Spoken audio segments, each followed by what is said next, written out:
Eski zamanlarda, taş döşeli yolları, çarşıdaki baharat kokularıyla bezeli dar sokakları ve masmavi deniziyle ünlü bir şehir vardı.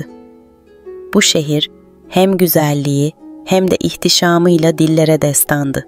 Fakat bu görkemin ardında iki farklı dünyanın insanların yollarının kesişeceği bir trajedi saklıydı. Şehrin en yüksek tepesinde gökyüzüne meydan okurcasına yükselen devasa bir saray bulunuyordu. Bu saray, şehrin hükümdarı Sultan Hasan Bey'e aitti. Hasan Bey adil bir yöneticiydi. Halkı ona büyük bir sevgi ve saygı duyardı. Ancak Hasan Bey'in en değerli hazinesi ne tahtı ne de altınlarıydı. Gözünden bile sakındığı tek kızı Ayşe Sultan'dı. Ayşe Sultan, güzelliğiyle saraydaki güllerin bile solmasına neden olurdu. Parlak kestane saçları ve deniz mavisi gözleriyle büyüleyiciydi.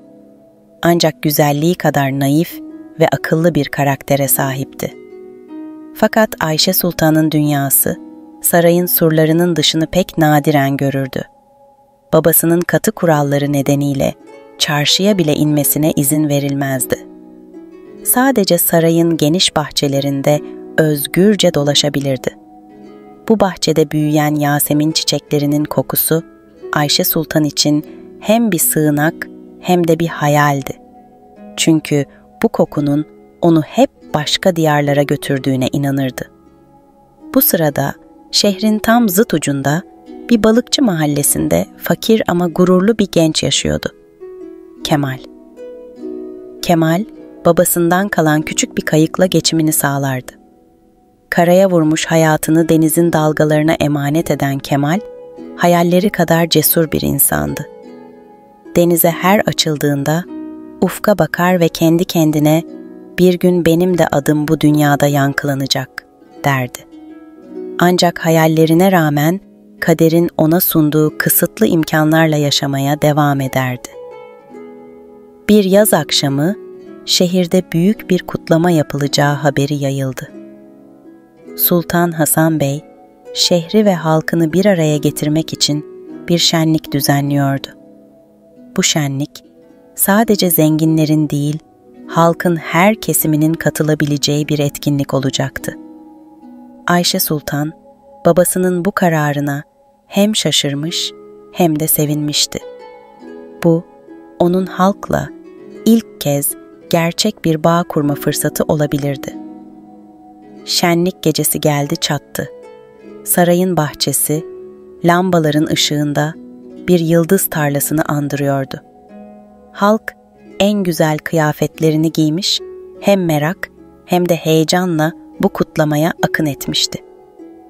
Ayşe Sultan, babasının izniyle bahçenin kenarından halkı seyretmek için kalabalığa karıştı. İnce, zarif bir örtüyle yüzünü saklamıştı. Bu sayede kimse onun kim olduğunu bilmiyordu. O sırada Kemal de şenliği görmek için bahçenin yakınlarında dolaşıyordu. Kalabalık ve ışıltılı bir hayat, onun için her zaman uzakta bir hayal olmuştu. Ancak bu gece, şehrin tüm kesimlerinin birleştiği bir gecede, kendini bu hayalin tam ortasında bulmuştu. Bahçede dolanırken, yüzünde örtüsüyle kenarda duran genç bir kadın gördü.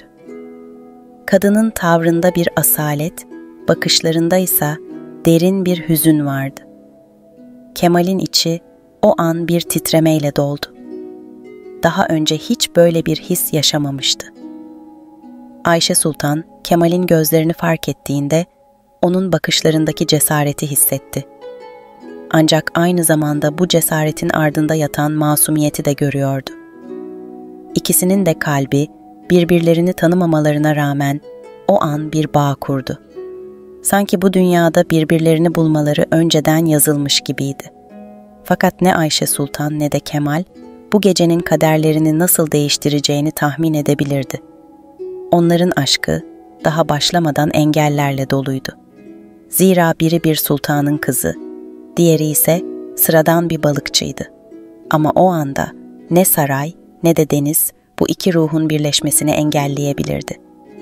Gecenin sessizliğinde Yasemin kokularının arasında ilk bakışlar yerini unutulmayacak bir hikayeye bırakıyordu. Şenlik gecesi tüm ihtişamıyla sona ermişti. Saray bahçesinden ayrılan halk geceyi yavaşça geride bırakırken Ayşe Sultan'ın yüreğinde hiç bilmediği bir kıvılcım yanmıştı. Gördüğü genç adamın gözlerindeki kararlılık ve masumiyet onu derinden etkiledi. Fakat sarayın duvarları onun hayallerini boğarcasına yeniden önünde yükselmişti. O gece odasına çekildiğinde, gözlerini kapattığında bile Kemal'in yüzü aklından gitmiyordu. Bu his onun için hem yeni hem de korkutucuydu. Öte yandan Kemal de o geceyi unutamıyordu. Balıkçı mahallesindeki küçük evine dönerken yol boyunca aynı yüzü düşündü. Onun kim olduğunu bilmese de hissettiği şeyin ne kadar gerçek olduğunun farkındaydı. Ancak kendi içindeki ses ona sürekli şu gerçeği hatırlatıyordu. O, bu dünyadan değil, ulaşamayacağın kadar uzak bir yıldız. Ertesi sabah Ayşe Sultan, şenlik sırasında halkın arasına karışmanın verdiği özgürlük hissini özlediğini fark etti. Sarayın yüksek duvarları arasında nefes almak bile zor geliyordu artık. Hizmetçisi Zeynep, onun bu dalgınlığını fark etti ve cesaretle sordu. "Hayırdır sultanım? Gece bir şey mi oldu? Gözleriniz bir başka parlıyor." Ayşe Sultan önce bu soruyu geçiştirmek istedi ama ardından Zeynep'e güvenebileceğini hissetti. Sessiz bir sesle, "Dün gece birini gördüm," dedi. Zeynep şaşkınlıkla ona baktı. Kim olduğunu bilmiyorum ama gözlerindeki ifade beni başka bir dünyaya götürdü. Zeynep önce bu durumu tehlikeli buldu ama Ayşe Sultan'ın kararlı bakışlarını görünce bu sırrı koruyacağına söz verdi. Kemal o gün her zamanki gibi sabah erkenden denize açıldı. Ama kayığı dalgalarda süzülürken bile aklı hep o genç kadındaydı. Onun kim olduğunu öğrenmeliydi. Belki bir daha hiç karşılaşamayacaktı. Ama yine de kalbindeki bu yanardağ sessizce sönmeye niyetli değildi. Şenlik sırasında bahçedeki zengin süslemeler o kadının saraydan biri olduğunu işaret ediyordu. Ama saraya yaklaşmak onun gibi biri için imkansız bir hayaldi. Günler geçti. Ayşe Sultan geceleri sarayın bahçesine çıkıp Yasemin kokuları arasında o geceyi düşünerek vakit geçiriyordu. Hizmetçisi Zeynep de sık sık ona eşlik ediyordu. Ancak bir gün Zeynep sultana cesur bir teklif sundu. "Sultanım, eğer bu adamı yeniden görmek istiyorsanız bir yolunu buluruz. Ama çok dikkatli olmalıyız. Kimsenin duymaması gerek." Bu teklif Ayşe Sultan'ın içinde hem heyecan hem de korku uyandırdı. Zeynep'in yardımıyla sarayın bahçesinden dışarı çıkmanın gizli bir yolunu buldular. Ayşe Sultan geceleri örtüsünü yüzüne çekip halkın arasına karışmak için bir plan yapmaya karar verdi. Bir akşam bu cesur planı hayata geçirdiler. Ayşe Sultan basit bir halk kıyafeti giymiş, sarayın arkasındaki gizli kapıdan dışarı çıkmıştı. Kalbinde hem bir heyecan hem de bir korku vardı. Çarşıda dolaşırken kaderin Kemal'i tekrar karşısına çıkaracağını umuyordu. Kemal ise o gün balıklarını satmak için çarşıdaydı. Küçük tezgahında denizden taze çıkardığı balıkları sergilerken kalabalığın arasında bir çift tanıdık göz gördü. Evet, o oydu. Şenlik gecesi gördüğü gizemli kadın. Fakat bu kez sıradan biri gibi giyinmişti. Kemal gözlerine inanamadı. Ayşe Sultan'ın kalbi hızla atmaya başladı. Kemal'i fark ettiğinde bakışlarını kaçırmaya çalışsa da başaramadı. Kemal ona doğru bir adım attı ve cesur bir şekilde konuştu. "Merhaba, sanırım sizi daha önce görmüştüm." Ayşe Sultan sessiz kaldı. Fakat Kemal'in samimiyeti ve kararlılığı karşısında konuşmamak mümkün değildi. Hafif bir gülümsemeyle, "Belki de," dedi. İkisi, kısa bir an için dünyanın geri kalanını unutarak konuşmaya başladılar. Ancak Ayşe Sultan, kimliğini belli etmeden oradan ayrılmak zorunda olduğunu biliyordu. Görüşmelerine son vermeden önce Kemal'e sessizce, "Belki yine karşılaşırız," dedi ve hızla kalabalığın arasında kayboldu. Kemal, o an bir şeylerin değiştiğini hissetti. Bu kadın, hayatını geri dönülemez bir şekilde değiştirecekti. Ama kimdi? Neden bu kadar gizemliydi? Cevaplar hala bulanıktı. Ayşe Sultan ise saraya geri döndüğünde hissettiklerinin sarayın kurallarından ve babasının otoritesinden çok daha büyük olduğunu fark etti. Artık geri dönüş yoktu. Ayşe Sultan'ın kalbinde yanan kıvılcım artık bir ateşe dönüşmüştü. Saraya döndüğü o gece zihni Kemal'le yaptığı kısa ama derin sohbetin anılarıyla dolup taşmıştı. Fakat bu masum karşılaşma çok geçmeden yerini karmaşık duygulara bıraktı. Babasının ve sarayın katı kuralları Ayşe Sultan'ın hissettiklerini neredeyse yasaklı bir günah gibi hissetmesine neden oluyordu. O gece Ayşe Sultan odasında yürüyüp dururken Zeynep içeri girdi. "Sultanım, bu kadar endişeli görünmeyin. O genç adam size zarar verecek biri değil. Ama bu yolda devam ederseniz işler çok daha zorlaşabilir. Sizi korumak istiyorum," dedi Zeynep, endişeli ama destek dolu bir sesle. Ayşe Sultan bir süre sessiz kaldı. Sonra derin bir nefes alarak konuştu. "Zeynep, kalbime söz geçiremiyorum. Onun kim olduğunu, nereden geldiğini bilmeden ona doğru çekiliyorum. Ama babam bunu asla kabul etmez. Onun duyması hepimizin sonu olur." Zeynep haklıydı. Sultan Hasan Bey, Ayşe Sultan'ı çok seviyordu. Ama aynı zamanda onun şehrin en güçlü ailelerinden biriyle evlenmesini planlıyordu.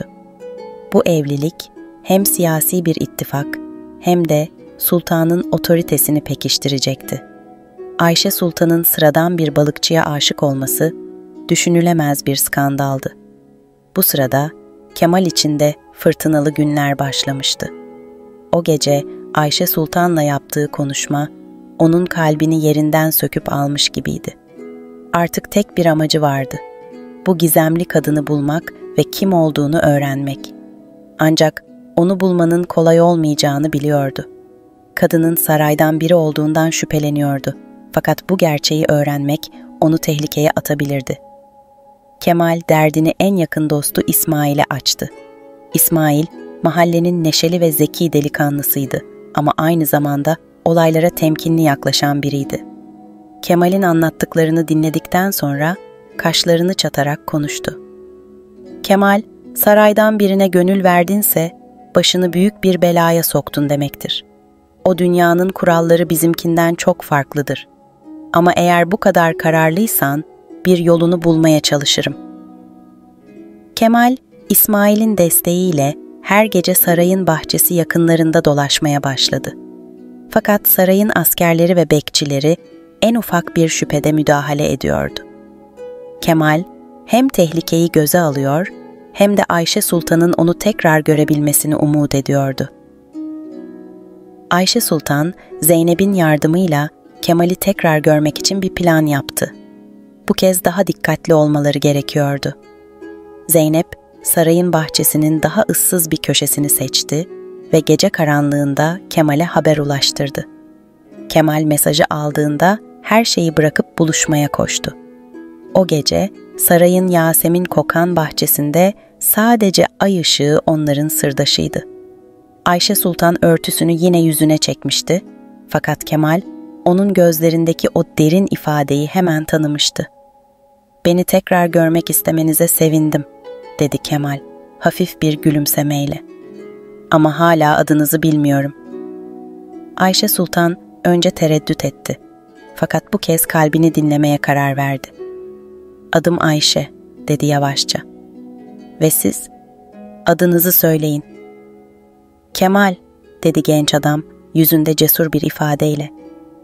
Ayşe Sultan kimliğini açık etmeden onunla biraz daha konuştu.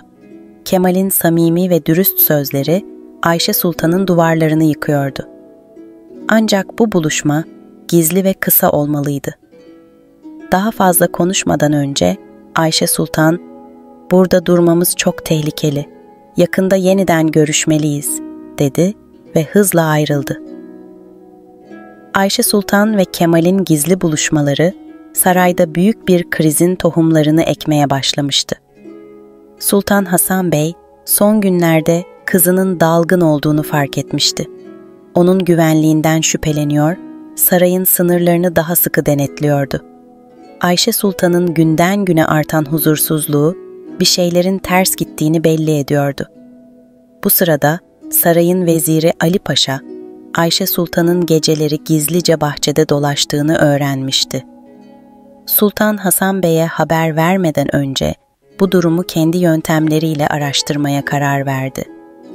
Eğer bu gizemli hareketler sultanın otoritesine zarar verecek bir duruma dönüşürse sert önlemler almakta tereddüt etmeyecekti.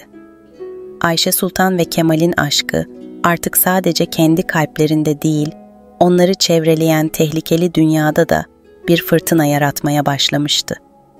Her yeni buluşma onları birbirine daha da yakınlaştırıyor ama aynı zamanda sarayın duvarları arasındaki sırların açığa çıkma ihtimalini büyütüyordu. Sarayın bahçesinde bir sır gibi filizlenen aşk her geçen gün büyüyordu. Ayşe Sultan ve Kemal, Zeynep'in yardımıyla geceleri gizlice buluşmaya devam ediyordu.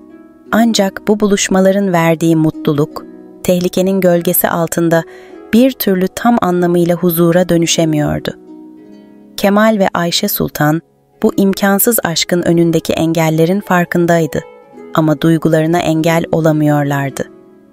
O gece sarayın bahçesinde Yaseminlerin kokusu her zamankinden daha keskin hissediliyordu.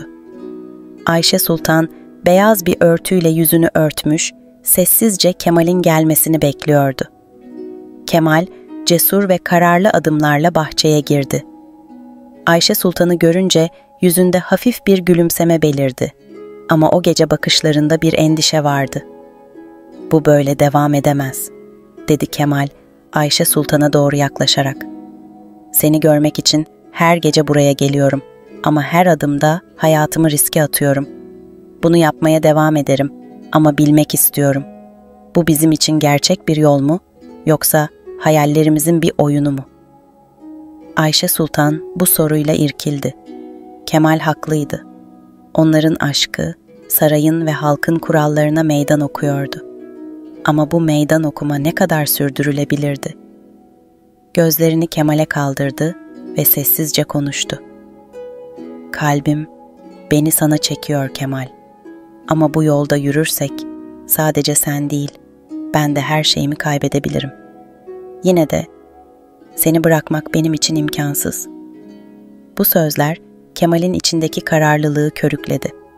Onun için artık bu aşk bir hayal değil, kalbinin en gerçek hissiydi. "O zaman kaçalım," dedi Kemal, ani bir cesaretle. "Bu şehirden, bu saraydan, bu kurallardan uzak bir yere gidelim. Orada özgür olabiliriz." Ayşe Sultan Kemal'in teklifini duyunca bir an sessiz kaldı.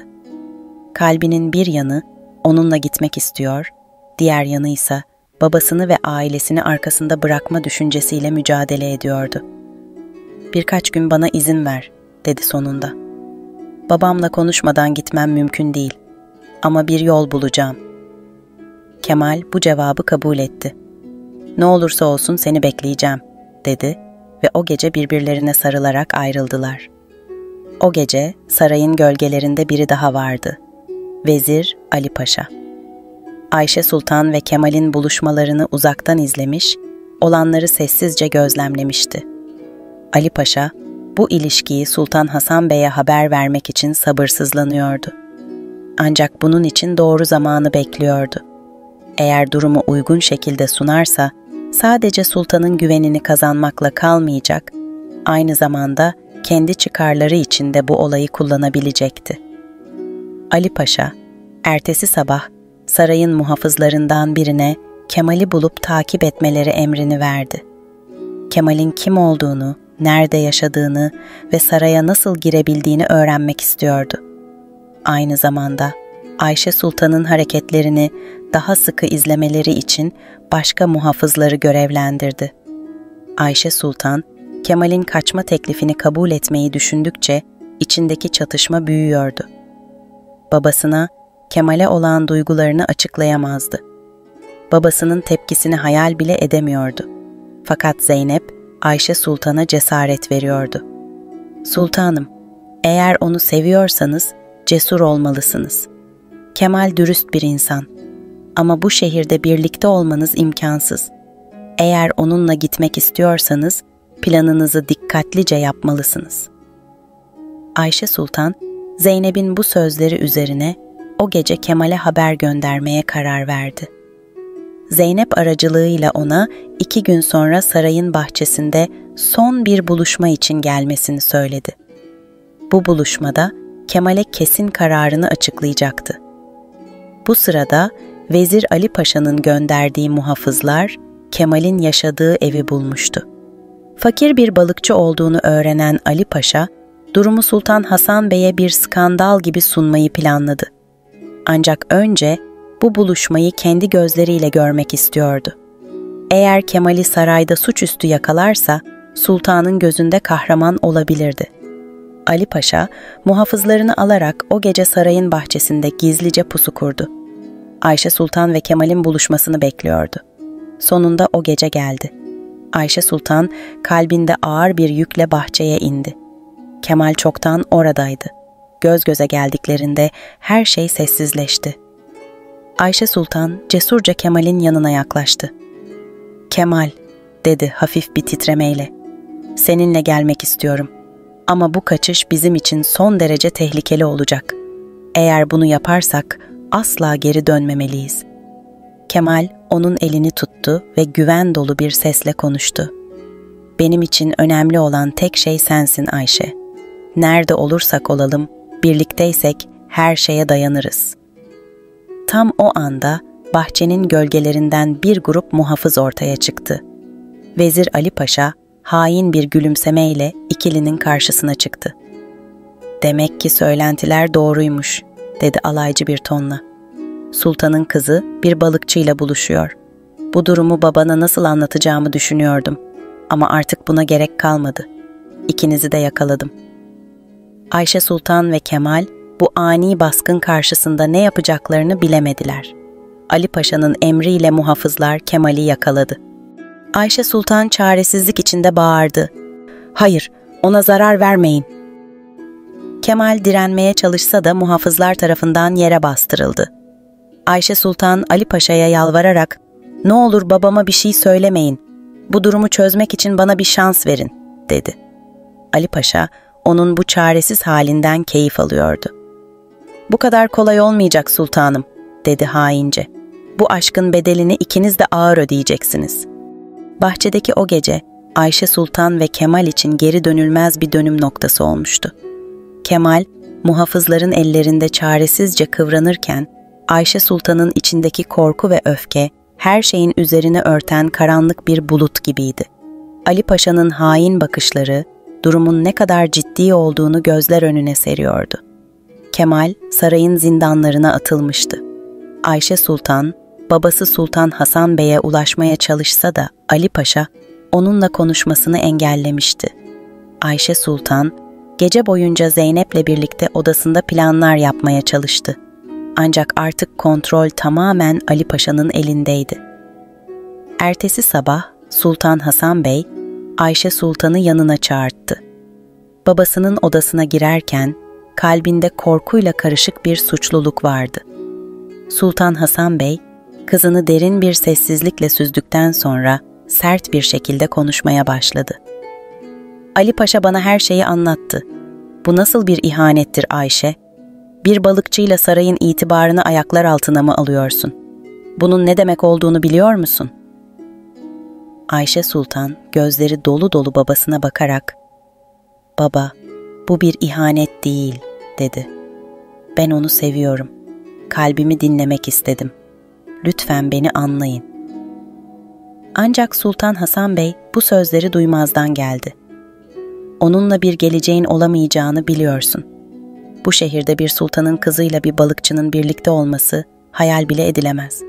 Kemal yarın yargılanacak ve cezası verilecek, dedi sert bir şekilde. Bu sözler Ayşe Sultan'ın yüreğine bir hançer gibi saplandı. Babasına yalvardı, ağladı ama Sultan Hasan Bey kararından dönmeyeceğini söyledi. Ayşe Sultan'ın acısını gören Zeynep cesur bir karar verdi. Kemal'i kurtarmak için kendini feda etmeye hazırdı. Gece yarısı Zeynep, sarayın gizli geçitlerinden birini kullanarak zindana ulaştı. Kemal'i kurtarmak için muhafızları kandırdı ve onun kaçmasını sağladı. Ancak Zeynep, bunun bedelini ağır ödeyeceğini biliyordu. Kemal'e, Ayşe Sultan'ın onu sevdiğini ama onun güvenliği için kaçması gerektiğini söyledi. "Kemal," dedi Zeynep, gözleri dolu dolu. "Eğer burada kalırsan seni öldürecekler. Ayşe Sultan için yaşamalısın. Belki bir gün yollarınız yeniden kesişir." Kemal çaresizce Zeynep'in sözlerini kabul etti ve gözyaşları içinde sarayı terk etti. Zeynep ise orada kalıp bütün suçu üzerine almayı göze aldı. Ertesi sabah Sultan Hasan Bey Kemal'in kaçtığını öğrendiğinde öfkeden deliye döndü. Zeynep bütün suçu üzerine alarak Ayşe Sultan'ı ve Kemal'i korumaya çalıştı. Sultan Hasan Bey Zeynep'i sürgüne gönderdi. Ancak bu durum bile Ayşe Sultan'ın acısını dindirmedi. Ayşe Sultan, Kemal'in kaçtığını öğrenince hem rahatladı hem de derin bir kedere kapıldı. Onun güvende olduğunu bilmek, yüreğine bir nebze su serpmişti. Ancak artık onu bir daha görüp göremeyeceğinden emin değildi. Sarayın duvarları Ayşe Sultan için daha önce hiç olmadığı kadar boğucuydu. Gel zaman git zaman, aradan geçmiş aylar, yıllar. Kemal uzak bir kasabaya gidip balıkçılık yapmaya devam etti. Ancak her gece Ayşe Sultan'ı düşündü. Onun hayali Kemal'in yüreğinde bir alev gibi yanmaya devam etti. Hiçbir zaman evlenmedi. Çünkü kalbini dolduran tek kişi Ayşe Sultan'dı. Ayşe Sultan ise babasının baskısıyla hiçbir zaman başka biriyle evlenmedi. Sarayda geçen yıllar onun için bir hapishaneye dönüştü. Ama Kemal'i düşündükçe kalbinde hala bir umut ışığı taşıyordu. Yıllar sonra Ayşe Sultan babasının ölümünden sonra saraydan ayrıldı ve ülkede ne kadar sahil varsa hepsini dolaştı durdu. Bir gün bir sahilde yürürken uzaklardan tanıdık bir yüz gördü. Kemal'di bu. Artık saçlarına aklar düşmüş ama gözlerindeki o kararlılık hiç kaybolmamıştı. İkisi de birbirine doğru yürüdü. Ne saray ne de yıllar bu aşkın gücünü silememişti. Hayat onları ayırsa da kalpleri hep birlikteydi. Kemal hafifçe gülümseyerek "Seni tekrar görmek bir mucize," dedi. Ayşe Sultan gözleri dolu dolu "Bazı aşklar imkansızdır," diye cevapladı. Ama bu onları unutabileceğimiz anlamına gelmez. İkisi de birbirlerine bakarken zaman durmuş gibiydi. Belki hayat onlara istediklerini verememişti ama kalplerindeki aşk imkansızı mümkün kılmıştı. Ve o sahilde iki aşık hayatlarının en huzurlu anını yaşadı. Kalplerinde hala yanan aşkın sıcaklığıyla birbirlerine sarıldılar. Geriye sadece Yasemin kokulu bir rüzgar kaldı.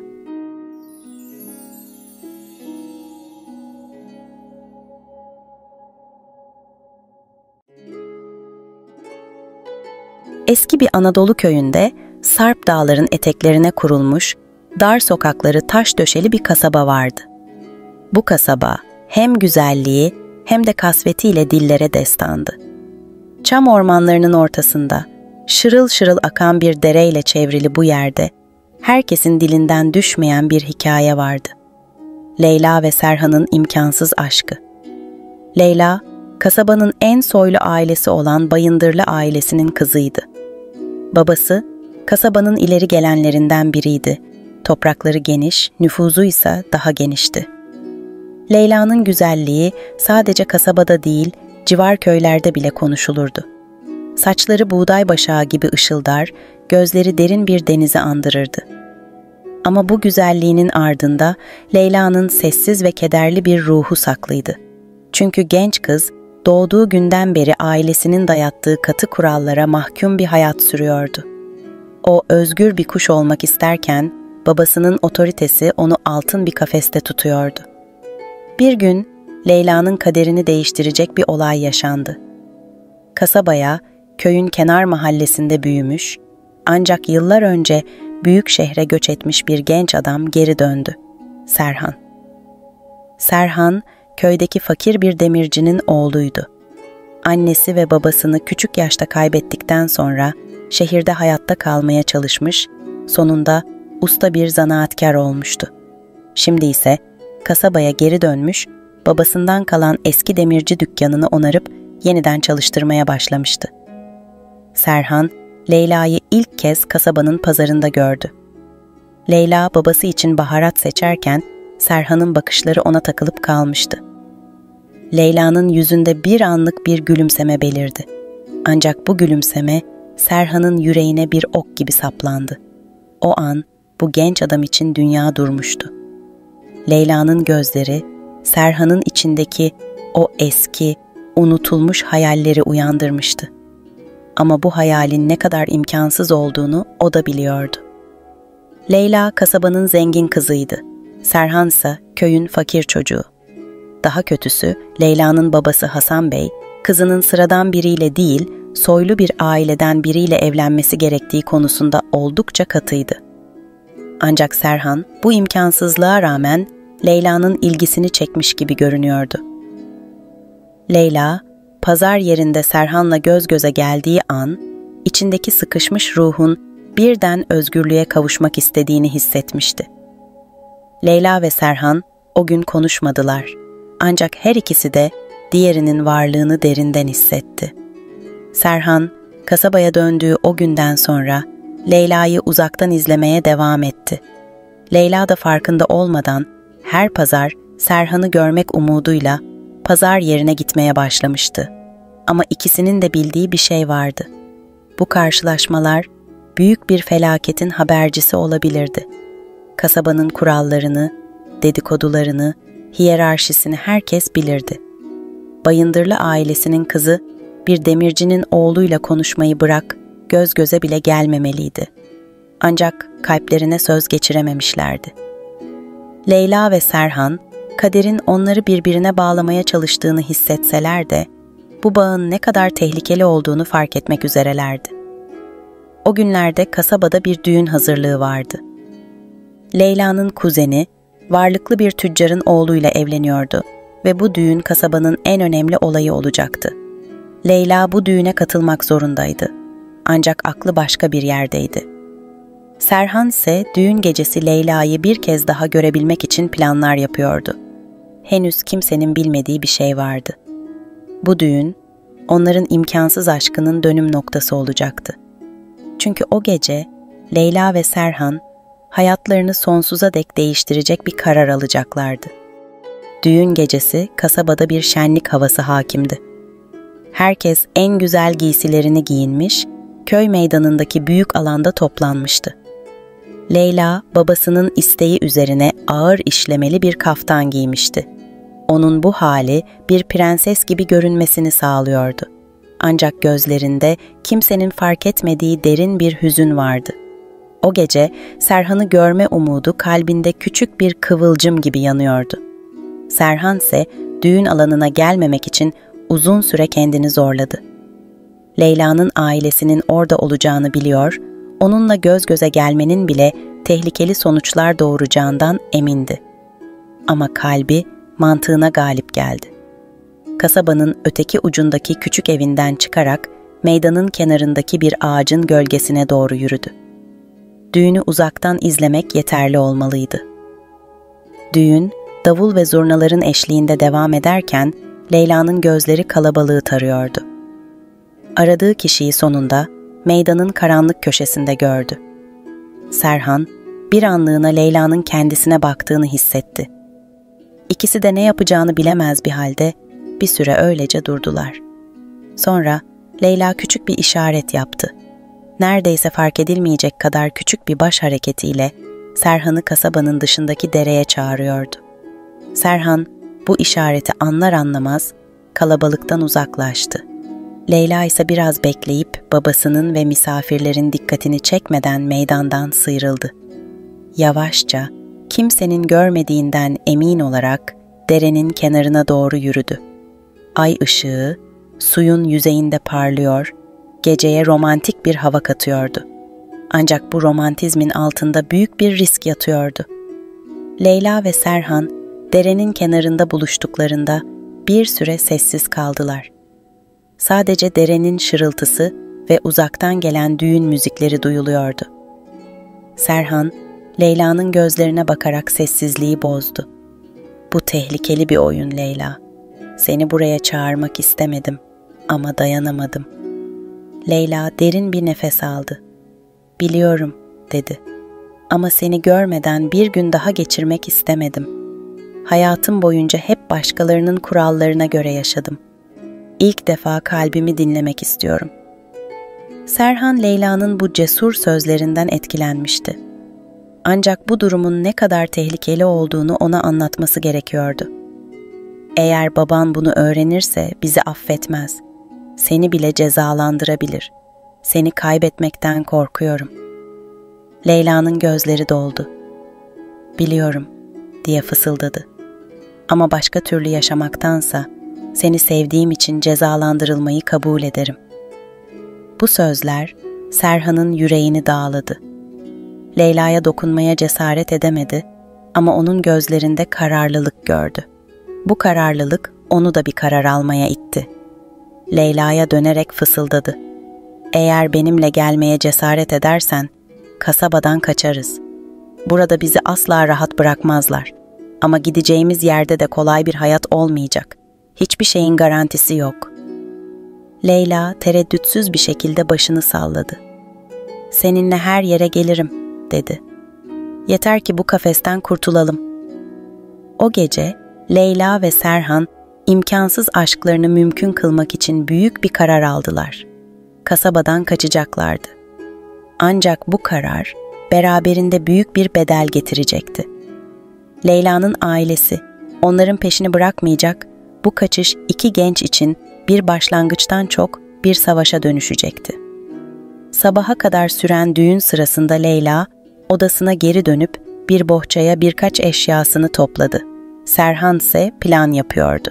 Kaçış hemen gerçekleşmeliydi. Ancak Leyla'nın babası Hasan Bey, düğünün ardından Leyla'yı kasabaya yeni gelen tüccar ailesinin oğluyla nişanlamayı planlıyordu. Leyla ve Serhan'ın kaçışı bu planları yerle bir edecek ve tüm kasabayı karıştıracaktı. Leyla gece boyunca neredeyse hiç uyumamıştı. Bohçasını hazırladıktan sonra sabah olmasını beklerken gözleri sürekli pencerede, düşüncelere dalmıştı. Serhan'ın sözleri kulaklarında yankılanıyordu. "Burada kalırsak bizi yok ederler." Kalbindeki korkuya rağmen onunla birlikte yeni bir hayata başlama fikri içini umutla dolduruyordu. Ancak Leyla, ailesinin öfkesinin ne kadar büyük olabileceğini de biliyordu. Şafak sökerken Leyla, evin arka bahçesindeki küçük kapıdan sessizce çıktı. Kalabalık düğün gecesinden sonra herkes hala uykudaydı. Ayakkabılarının toprağa değmesiyle özgürlüğe doğru atılmış ilk adımını hissetti. Serhan, kasabanın dışında, çam ormanlarının başladığı yerde onu bekliyordu. Leyla'nın gelişini uzaktan gördüğünde yüreği hızla çarpmaya başladı. Bu kaçış, onların aşkını kurtarabilecek tek yoldu. Serhan, Leyla'yı karşılamak için ormana doğru bir adım attı. Elinde küçük bir torba vardı. İçinde biraz yiyecek, su ve aletler bulunuyordu.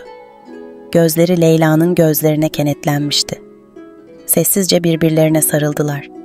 Bu hem bir veda hem de bir başlangıçtı.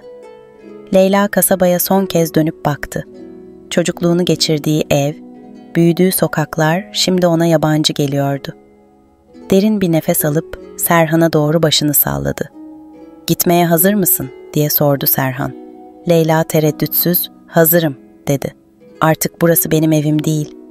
Serhan onları kasabadan uzaklaştıracak gizli bir patikayı çok önceden planlamıştı. Bu yol çam ormanlarının içinden geçiyor ve birkaç saatlik yürüyüşle kasabanın dışındaki eski bir değirmene ulaşıyordu. Değirmen artık kullanılmıyordu ve orada birkaç gün saklanmayı planlamışlardı. Daha sonra başka bir kasabaya gitmek için yollarına devam edeceklerdi. İlk saatler sessiz ve huzurlu geçti. Kuşların cıvıltısı ve dalların hışırtısı dışında hiçbir ses yoktu. Leyla ve Serhan konuşmadan, yalnızca birbirlerinin varlığından güç alarak yürüdüler. Ancak Leyla'nın aklı sürekli babasında ve onun öfkesinde dolanıyordu. Hasan Bey, kasabanın en nüfuzlu adamlarından biriydi. Kızının kaybolduğunu fark ettiğinde ne yapacağını tahmin etmek zor değildi. Öğlene doğru eski değirmene ulaştılar. Değirmen yıkık dökük bir halde, kasabanın çok uzağında kimsenin uğramayacağı bir yerdeydi. Leyla ve Serhan içeride kendilerine bir köşe bulup dinlenmeye başladılar. Serhan, Leyla'ya küçük bir bohçadan çıkarıp ekmek ve peynir verdi. "Bir süre burada kalacağız," dedi. "Ama burası uzun süre güvenli olmayabilir. Çok dikkatli olmalıyız." Leyla başını salladı. "Burada olmaktan mutluyum," dedi. "Seninle olduğum sürece her şeyin üstesinden gelebiliriz." Ancak bu huzur uzun sürmedi. Akşam üstüne doğru kasabada Leyla'nın kaybolduğu fark edilmişti. Hasan Bey, hizmetkarlarından birini Leyla'nın odasına yolladığında kızının gitmiş olduğunu anladı. Bir anda bütün kasabaya haber salındı. Atlılar ve köylülerden oluşan bir grup, Leyla'nın izini sürmek için seferber edildi. Hasan Bey'in öfkesi kasabayı titretiyordu. "Kızımı kaçıranın kim olduğunu öğrenin," diye haykırıyordu. "Onları bulduğumda affetmeyeceğim." Serhan, bu durumun farkında olmadan Leyla'yı eski değirmende sakinleştirmeye çalışıyordu. Ancak ormanda hareket eden bir at sesi sessizliği bozdu. Serhan bir an durup dinledi. Kalbi hızla çarpmaya başladı. "Birileri geliyor," dedi. "Saklanmalıyız." Leyla'nın yüzü korkuyla solmuştu. "Bizi bulurlar mı?" diye sordu, sesi titreyerek. Serhan onu değirmenin karanlık bir köşesine doğru yönlendirdi. "Sessiz ol," dedi. "Ne olursa olsun buradan ayrılma. Eğer bir şey olursa ben seni koruyacağım." Atlıların sesi giderek yaklaşıyordu. Hasan Bey'in adamları Serhan ve Leyla'nın izini bulmuş olmalıydı. Değirmenin önünde durduklarında içeriye bağırdılar. "Serhan, orada olduğunu biliyoruz. Hemen çık, yoksa içeri girip seni zorla alırız." Leyla korkuyla Serhan'a baktı. Serhan ise sakin görünmeye çalışıyordu. Ama içten içe büyük bir korku yaşıyordu. Leyla'nın elini tuttu ve fısıldadı. "Ne olursa olsun seni koruyacağım." Serhan yavaşça değirmenin kapısını açtı ve dışarı çıktı. Adamlar onu görünce sert bir ifadeyle atlarından indiler. "Kızı ver," dedi biri. "Bu işi daha fazla büyütmeden bitirelim." Serhan cesur bir şekilde karşılarında durdu. "Leyla kendi isteğiyle burada," dedi. "Onu zorla getirmedim ama o sizinle dönmek istemiyor." Adamlar alaycı bir şekilde güldüler. "Hasan Bey, bu durumu nasıl kabullenecek sanıyorsun? Kendini düşünmüyorsan kızı düşün." Serhan bir adım geri çekildi. İçerideki Leyla ise korkuyla bu konuşmaları dinliyordu. Kaçışlarının bedeli düşündüklerinden çok daha ağır olacaktı. Ancak her ikisi de bu bedeli ödemeye hazırdı. Serhan, adamların sert bakışları altında bir çözüm yolu arıyordu. Onların güç gösterisine karşı elinden geldiğince sakin ve kararlı durmaya çalışıyordu. Fakat içeride, değirmenin karanlık köşesinde bekleyen Leyla'nın yüreği korkuyla sıkışmıştı. Serhan'ın tek başına bu durumu nasıl çözebileceğini kestiremiyordu. Sessizce dualar ediyor, bu felaketten bir şekilde kurtulmayı diliyordu. Adamların lideri olan Hasan Bey'in en sadık yardımcısı Mustafa, Serhan'ın gözlerinin içine bakarak tehditkar bir sesle konuştu. "Serhan, bu işin şakası yok," Leyla'yı şimdi bize teslim et. Yoksa hem sen hem de Leyla için işler çok daha kötü olacak. Hasan Bey'in öfkesi sadece seni değil, aileni de yakar. Serhan bu sözleri duyduğunda içinde bir ateş yükseldi. Ailesi zaten yoktu ama bu tehdit Leyla'ya zarar gelme ihtimalini daha gerçek kılıyordu. Yine de geri adım atmadı. Leyla kendi kararlarını verebilecek bir insan, dedi. O istemediği sürece hiçbir yere gitmeyecek. Siz isterseniz Hasan Bey'e bunu söyleyin. Bu sözler Mustafa'yı iyice çileden çıkardı. Elindeki kırbaçla yere vurup bağırdı. O zaman bizi zor kullanmak zorunda bırakıyorsun. Tam o sırada Leyla daha fazla dayanamayarak değirmenin kapısında belirdi. Gözyaşları yanaklarından süzülürken sesi titreyerek konuştu. Yeter, onu rahat bırakın. Serhan'ın bir suçu yok. Eğer benimle gitmek istiyorsanız onu bırakın ve beni alın. Bu sözler herkesin bir an için sessiz kalmasına neden oldu. Serhan ise Leyla'nın kendini feda etmek üzere olduğunu anladığında dehşete kapıldı. Sakın bunu yapma Leyla. Ama Leyla çoktan adımını atmıştı. Babasının adamlarının Leyla'yı alıp gitmeye niyetli olduğunu anlayan Serhan bir kez daha araya girdi. Leyla'nın kolundan tutarak onu geri çekti. Leyla ve Serhan bir anlığına göz göze geldiler. Leyla'nın gözlerinde hem aşk hem de korku vardı. Serhan ise bu bakışlardan aldığı güçle konuştu. Eğer Leyla'yı götürmek istiyorsanız, önce beni geçmek zorundasınız. Mustafa bu meydan okumaya bir kahkaha attı. Sen kimsin ki bizi durduracaksın, dedi. Sen bir demircisin, biz ise Hasan Bey'in askerleriyiz. Bunu unutma. Serhan onların gücünün farkındaydı ama Leyla'yı bırakmaya niyeti yoktu. Tekrar Mustafa'ya dönüp şunları söyledi. Eğer Leyla'yı zorla götürürseniz, bu sadece onu daha çok mutsuz eder. Onu alıp babasına götürseniz bile ruhunu asla esir edemezsiniz. Aşkı zorla bastıramazsınız. Bu sözler adamların kısa bir süreliğine duraksamasına neden oldu. Ancak Leyla'nın peşine düşme emrini almışlardı ve görevlerini yerine getirmek zorundaydılar. Mustafa kararlılıkla Serhan'a yaklaşarak "Son kez söylüyorum, çekil yolumuzdan," dedi. Tam o anda Leyla yüksek bir sesle konuştu. "Babamın istediği buysa ona itaat edeceğim. Ama Serhan'a dokunmayacağınıza söz vermenizi istiyorum." Mustafa bu sözleri duyunca başını salladı. "Hasan Bey'in önünde kimse için söz veremem. Ama sen babanla konuşursan belki bu iş tatlıya bağlanır."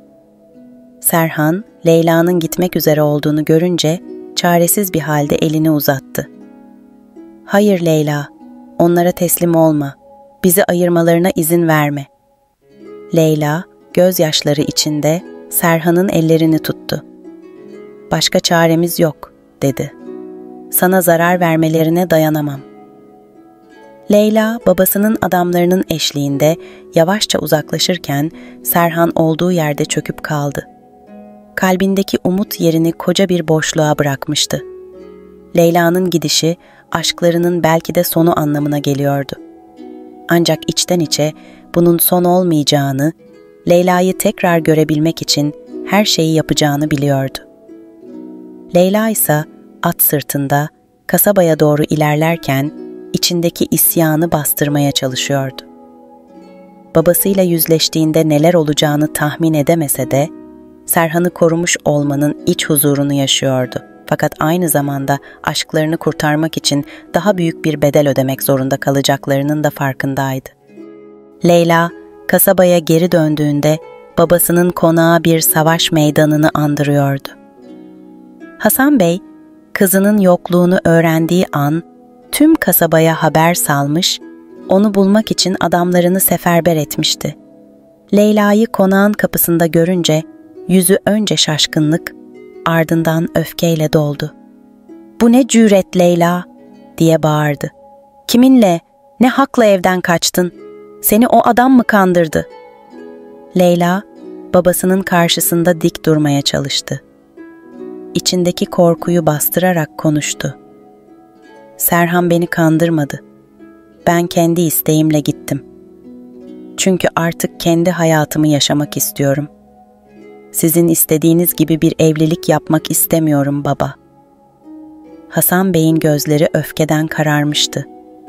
Elini masaya vurup haykırdı. Kendi hayatını yaşamak mı? Benim ailemde böyle bir şey olmaz. Bizim adımızı lekelemek için mi doğdun sen? O adamla bir daha görüşmeyeceksin Leyla. Bu benim son sözüm. Leyla babasının karşısında ilk kez bu kadar kararlıydı. Eğer bunu yaparsanız beni sadece bedenimle esir alabilirsiniz, dedi. Ama ruhumu, kalbimi asla. Serhan'ı sevmekten asla vazgeçmeyeceğim. Hasan Bey'in öfkesi bu sözlerle iyice alevlenmişti. Ancak kızıyla ne kadar inatlaşırsa inatlaşsın, Leyla'nın kararlılığını kıramayacağını anlamıştı. Bunun üzerine onu evin en üst katındaki küçük bir odaya kilitleyerek cezalandırmaya karar verdi. Leyla, bu küçük odada günlerce yalnız bırakıldı. Sadece hizmetkarların getirdiği yemeklerle hayatta kaldı. Ancak kalbindeki umut hala sönmemişti. Serhan'ın onu kurtarmak için bir yol bulacağına inanıyordu. Serhan, Leyla'nın gidişinin ardından günlerce uyuyamamış, sürekli bir çözüm yolu aramıştı. Kasabaya geri dönmek ve Leyla'yı babasının elinden kurtarmak için bir plan yapması gerektiğini biliyordu. Ancak bunu nasıl yapacağını tam olarak kestiremiyordu. Hasan Bey'in gücü karşısında tek başına bir şey yapması neredeyse imkansızdı.